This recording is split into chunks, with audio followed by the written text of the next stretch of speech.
ఎప్పుడు కూడా పిచ్చి కుక్క మంచి కుక్కను కూడా పిచ్చి కుక్క అంటే మీరేం చేస్తారు? అది మంచి కుక్క పిచ్చి కుక్క తెలియదు, మనిషి కుక్క రాయేసి ముందు చంపేస్తారు దాన్ని. అదే మరి చేశాడు అమరావతిని, అవునా కాదా? ఇదే జరిగింది. రాజధాని నా పేరే కాదు, వాడికి మీ అందరి మీద కోపం ఉందంతే. పిచ్చోడికి ఎందుకు కోపం ఉంటుందో ఎవడికి తెలియదు అంతే.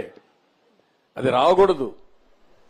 ఆ రోజు రాజశేఖర్ రెడ్డి నాకు పేరు వస్తుందని కూడా కట్టకూడదు కదా, ఔటర్ రింగ్ రోడ్ కట్టకూడదు కదా, ఎయిర్పోర్ట్ కట్టకూడదు, అన్ని చేశాడు. 2-3 ప్రాజెక్టులు నిలిపేశాడు.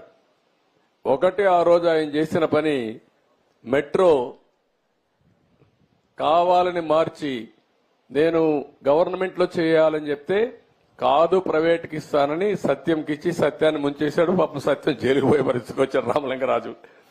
అదొకటి చేశాడు. రెండోది, నేను ఆ రోజు ఫార్ములా 1 ఒకటి తీసుకొస్తే దాన్ని కూడా వద్దు, కార్ రేసింగ్ ఏంటి, నేను అనుకుంది అంటే ఫ్యూచర్ కి పిల్లలంతా కూడా ఎక్కడికడుగు వెళ్తారు, ఇక్కడ ఉండాలని అది పెడితే దాన్ని తీసేశాడు.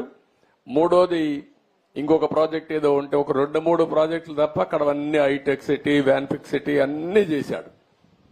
దానివల్ల హైదరాబాద్ బాగా అభివృద్ధి అయింది. తర్వాత వచ్చిన ముఖ్యమంత్రులు రోసయ్య, కిరణ్ కుమార్ రెడ్డి, తర్వాత వచ్చినటువంటి కేసీఆర్, ఇప్పుడు రేవంత్ రెడ్డి గారు అందరూ దాన్ని బాగా చూసుకున్నారు. ఎప్పుడు కూడా ఒక దుర్మార్గుడు వస్తే ఇట్లే ఉంటాయమ్మా, గుర్తుపెట్టుకోవాలి మీరు. అది మీరే కంప్లీట్ చేయగలరు సార్, అమరావతి అయినా పోలవరం అయినా సరే.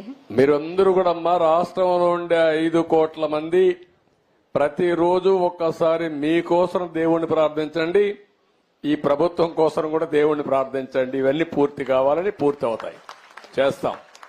లోకేష్ గారిని చూస్తుంటే ఇవాళ మాకు బాగా సంతోషంగా ఉంది సార్. ఇంకా బాగా పని చేయించుకోండి అమ్మా మీరు.